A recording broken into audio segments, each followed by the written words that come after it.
Hey, salut Bobby, salut Bob. Ça va? Salut. Ça va les gars? Ouais, Bah ouais, bienvenue super. sur le Fou du volant. Ouais, bah merci de m'avoir accueilli sur votre chaîne les gars. Franchement, c'est avec grand plaisir que j'ai pu répondre présent. Merci Ah à bah, toi. merci. Donc à c'est toi de un venir honneur avec ce pour moi de bijou. vous présenter la DeLorean Arrête, tu vas nous faire rougir. DMC12. Ouais, c'est quelque chose qui me tenait quand même à cœur, donc c'est vraiment cool que vous soyez là avec moi aujourd'hui. Alors je sais pas si vous connaissez un petit peu le véhicule.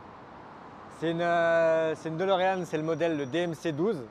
Bon, il n'y en a pas eu 50, il n'y en a eu qu'une. Hein. C'est une voiture qui a été créée bien sûr par DeLorean, le fondateur du véhicule.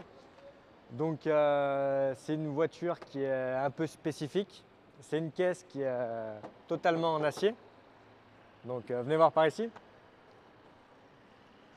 Donc celle-là, c'est un modèle Oh là là. avec pas mal de choses qui ont été vues dans le film. Donc la fameuse DeLorean, il y a quelques petites spécificités, mais je vous montrerai tout au long de la vidéo. Les roues arrière, c'est du 15 pouces. C'est plus gros qu'à l'avant. Le moteur se retrouve à l'arrière. Donc on a C'était déjà une jolie taille, 15 pouces à l'époque. 15 pouces à l'époque, En c'était déjà quelque chose 1981. qui était quand même assez costaud, donc c'était quand même pas mal. Et à l'avant, on a des pneus un peu plus petits en 14 pouces. Et en tenue de route, après, c'était partagé à l'époque, on va dire. C'est vrai. C'est les portes papillons, ce qui a fait la renommée aussi du véhicule. Donc on a deux portes papillons en inox. On pense souvent aux lambeaux, mais non, c'est pas les lambeaux Non. les premières. Il y avait les Lambo, les Countach, je crois, Countach, c'est ça. ouais. Hein. C'est pas des porte-papillons, les gars, la Lambo. C'est la Mercedes Pas de qui avait porte- les porte-papillons, la 300 Mercedes. SL. Il y avait Ouais. un 300 SL à l'époque, Aussi. effectivement. Ouais. C'est un intérieur, alors moi c'est un intérieur cuir noir. Il y a eu des modèles en intérieur cuir gris. Donc il y a eu deux modèles à l'intérieur. Donc c'est du 2 places, hein, donc on ne peut pas monter malheureusement à plus de 2. C'est un véhicule moi qui est équipé en boîte automatique. Donc pour la petite info, c'était une option quand elle a été produite en 81. Donc elles existaient d'origine en boîte manuelle et il fallait payer 650 $ pour l'avoir en boîte automatique. C'est ça. Donc tu avais le choix entre boîte 5 manu et boîte 3 auto. Voilà. D'origine. D'origine. C'est qui a fourni la boîte? Et ben c'est Renault. C'est ça. C'est Renault qui a fourni la boîte. Ça tombe souvent en panne alors, du coup? Eh ben écoute, j'ai tout un histo complet du véhicule Ouais. et effectivement, moi le véhicule il a été acheté par un seul propriétaire et le propriétaire a déjà changé la boîte de vitesse. Ah, sacré Renault. Mais là ça Ils fonctionne. changeront jamais. J'ai vu à l'intérieur que tu as un petit bidon de plutonium. Donc, Ouais, c'est mon carburant donc on n'a pas le choix, ça tourne au plutonium. Tu mets du plutonium 98 ou du plutonium Je 95? mets du plutonium 98, c'est le meilleur rendement moteur pour ce véhicule. Par contre, il y a une chose qui est très importante, c'est que c'est une voiture qui a été présentée par DeLorean. Le premier prototype DeLorean a été sorti en 1976. Donc après, voilà, DeLorean a demandé à plusieurs pays, notamment l'Irlande, pour la production des véhicules. Et l'Irlande avait refusé d'investir énormément d'argent. Et l'Irlande du Nord a répondu présent et la voiture vient de là-bas. De Dunmurry en Irlande du Nord, elles ont toutes été importées aux US et des US, il y en a quelques-unes qui sont revenues en France. La légende dit qu'en arrivant aux États-Unis, elles étaient tellement mal assemblées qu'elles étaient obligées de repasser dans des usines américaines. Et effectivement, ouais. C'est ce que tu dis, c'est la vérité. C'est pour ça d'ailleurs qu'elles ont rapidement coulé. Ça s'est rapidement arrêté en 81, la première est sortie d'usine. Donc celle-là, moi, elle est de septembre 81. Mais la première, ce que tu sais Bob, ce que tu sais Bobby, le jour et la date de production de la première qui est sortie de la chaîne. Ah, Putain, c'est- j'ai mal à la tête, j'y Ah, vais putain. Bobby. Ah, tu me laisses dans la galère. Le 12 juin 1981. C'est mi-chaud, mi-froid, mais je vais quand même aller être un peu plus près. C'était le 21 janvier 1981, la première est sortie d'usine. Et en 82, ils ont rapidement arrêté les productions en fin d'année. Et il y a même eu des modèles 83, mais qui ont été produites en 82. Vous dites que vous avez fabriqué une machine à voyager dans le temps à partir d'une DeLorean? Faut voir grand dans la vie. Quitte à voyager à travers le temps au volant d'une voiture, autant choisir une qui est bien gueule.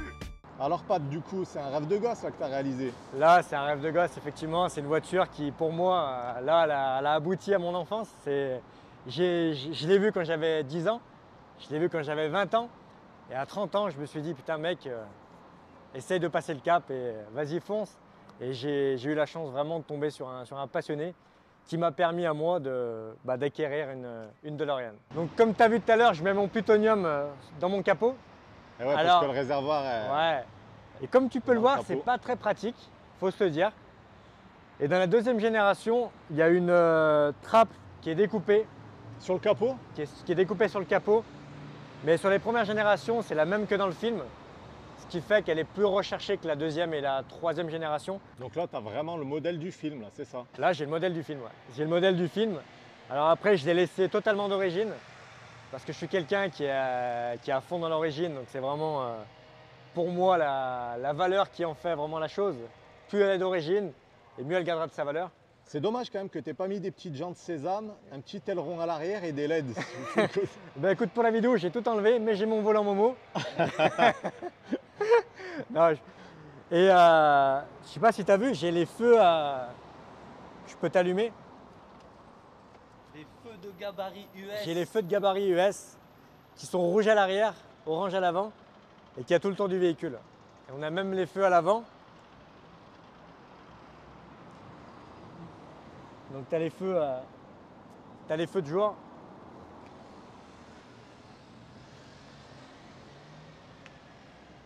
Et la petite particularité, donc devant on a la partie coffre et tu as quand même le radiateur d'eau qui refroidit le moteur à l'arrière.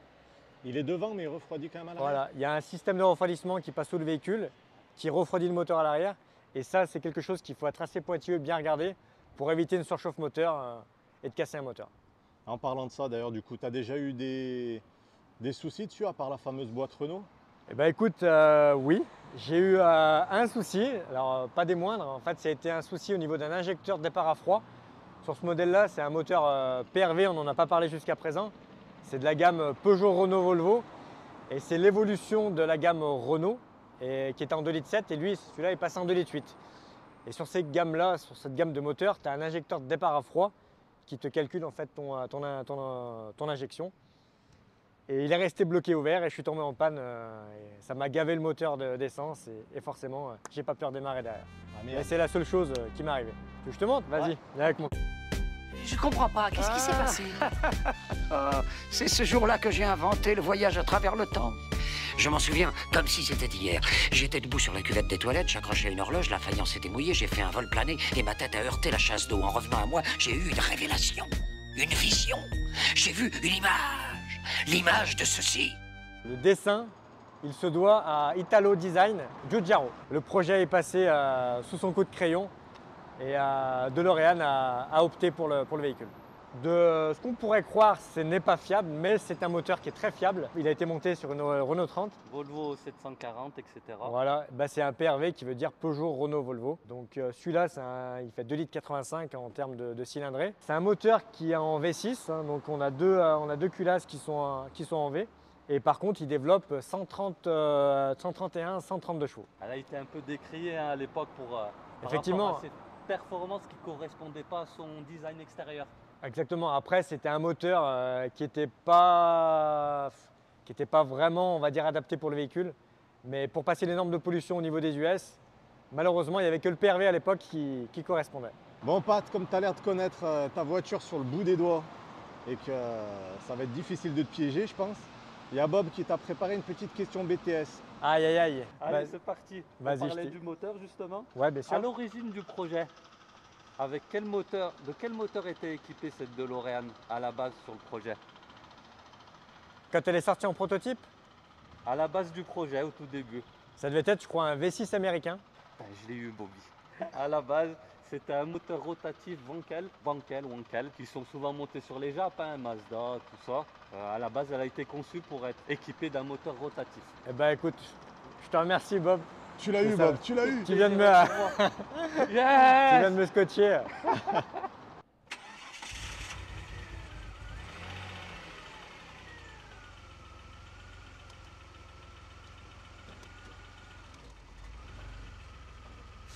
On va faire un tour, Pat? Allez, tu montes? Allez, j'arrive. Vas-y Bobby.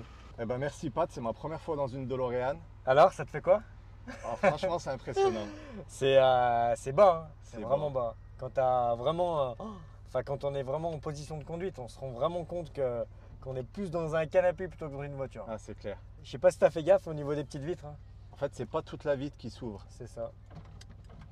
Donc on a vraiment que ce système-là, et le reste c'est du fixe. Et dis-moi, question toute con, pour aller au drive du McDo, tu récupères comment ton McDo? Eh ben, c'est une très bonne question. Je pense qu'il faut ouvrir la porte pour une plus grande ouverture. Parce que là, Là, le menu Big Mac, il passe pas, là, on est non. d'accord. Mais ça peut être une bonne idée pour faire de la diète et prendre qu'un petit cheeseburger. Allez, on est parti, Pat? On y go? Allez. Ouais.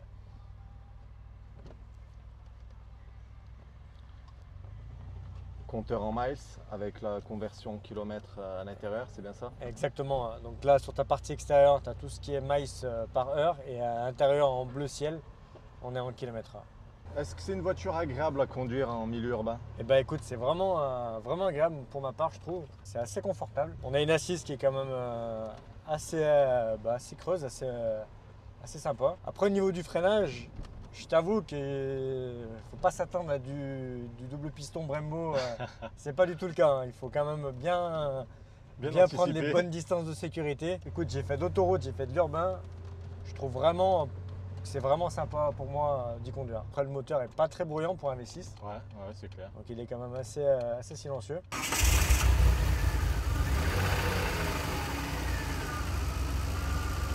Alors après, au niveau des routes un peu bosselées, au niveau des amortisseurs, c'est peut-être un peu raide, mais pour faire de l'autoroute, c'est top. Tu vois, l'assise en cuir, vraiment, tu sens que moi je peux avaler des kilomètres là-dedans. Ouais. Je m'attendais pas à ça, vraiment. Et en plus, tout est en cuir, ou Sky ou cuir? Alors ça doit être du Sky, hein, je pense. Sky, ouais. Sky, après les sièges, les assises, les deux sièges sont en cuir. Il est moulé d'un bloc avec l'appui-tête.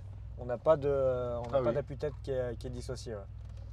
Donc au niveau des garnitures, donc pareil, on a du cuir. Hein.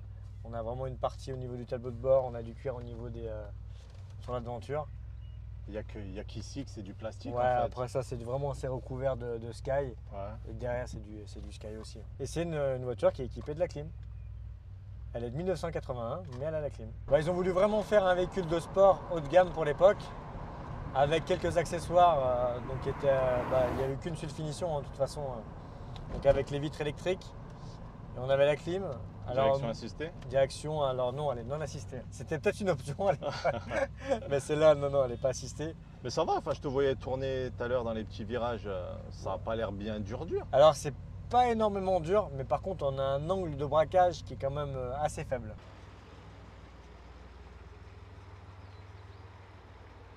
Sur un petit espace, il faut que je m'y reprenne à 3-4 fois pour vraiment finir mon virage. Après, sinon, non, c'est quand même assez cool. Hein. Moi, je trouve que j'ai de la place pour conduire. Du fait d'avoir un 2 places, d'avoir un petit coupé en 2 places. Mais effectivement, l'appellation sport de l'époque, elle ne les vaut pas tant que ça. C'est plus du véhicule de tourisme.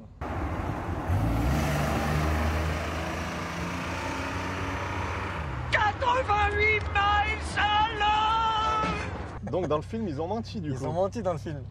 Parce que le compteur, il s'arrête à 85 miles. C'est bon, ça va. Donc en gros, on pourrait en conclure qu'ils étaient au rupteur à 85 et plus 3 miles. Mais normalement, le compteur s'arrête à 88 miles. D'accord. Ce qui voudrait dire 88 miles, qu'on serait à peu près à 145-150 km/h. Merci Pat pour ce retour dans les années 80. Bah écoute, merci à toi. J'espère que ça t'a plu. C'était magnifique. C'est quand même quelque chose d'être dans une DeLorean. Ah putain, c'est exceptionnel. J'ai mis plus de 30 ans à me dire, putain, quand je voyais les voitures, je me suis dit, mais moi aussi un jour je veux cette place. C'est du bonheur. À chaque instant, qu'elle soit dans le garage, qu'elle soit en train de conduire, c'est un bonheur. C'est vraiment une voiture pour moi, qui inspire vraiment la joie et la bonne humeur. Ah mais carrément, elle donne la banane, rien que là en te parlant, j'ai le fou rire. C'est clair. C'est une voiture, tu te dis, il n'y en a pas eu des centaines et des centaines. L'automobile, c'est un mythe, c'est une légende. Là, je me sens Marty McFly à côté de The Dog, tu vois. Et merci pour ce moment, vraiment. Bah écoute, c'était un plaisir partagé, tu vois, on a vraiment passé un bon moment. Bon les gars, je suis assez choqué que je vais vous apprendre quelque chose. Ça va faire mal ce que je vais vous dire. Mais pour la saison 2022-2023, la SS s'en va en Ligue 2. Ah merde, t'as lu ça dans l'almanach là? Ouais, c'est écrit. Hein. Je voulais pas vous l'apprendre comme ça, mais football les gars, c'est pas moi qui l'ai marqué. Hein. C'est football, les résultats. Ah ouais. Putain. Désolé. Eh ben, la vidéo va s'achever sur cette note de tristesse, d'émotion. Je vais la ranger parce que j'ai peur d'aller voir trop loin quand même. Ouais. Tu peux nous montrer un peu ton overboard là? Je vois qu'il y a ça qui traîne. On va le mettre. Non, il s'arrête pas. C'est du overboard classique. Hein.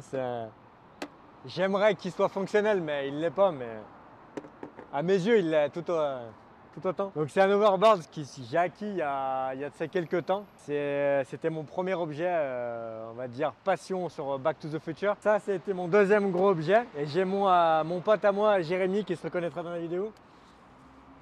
C'est lui qui m'a offert mon almanach. Et avec l'almanach, tu es même allé plus loin dans le détail. Il y a même, tu nous as montré le petit sac et le petit chiquet.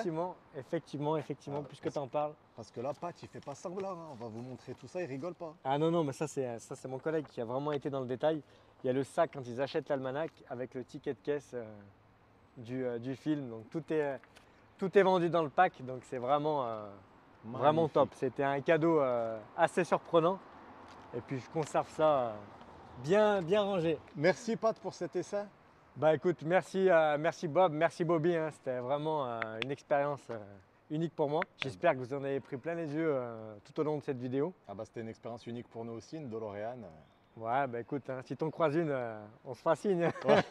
Eh ben encore merci à toi Pat. Merci à vous les gars. Tu sais ce que c'est les fous du volant? Les fous du volant? Mais bien sûr, je sais ce que c'est les fous du putain, volant. on en a un Oh, 5. putain. Yes, Ouais. on l'a eu. C'est quoi alors Pat? Les fous du volant, c'est du fun, De la passion. c'est de la passion et c'est de la folie, Bobby. Bobby.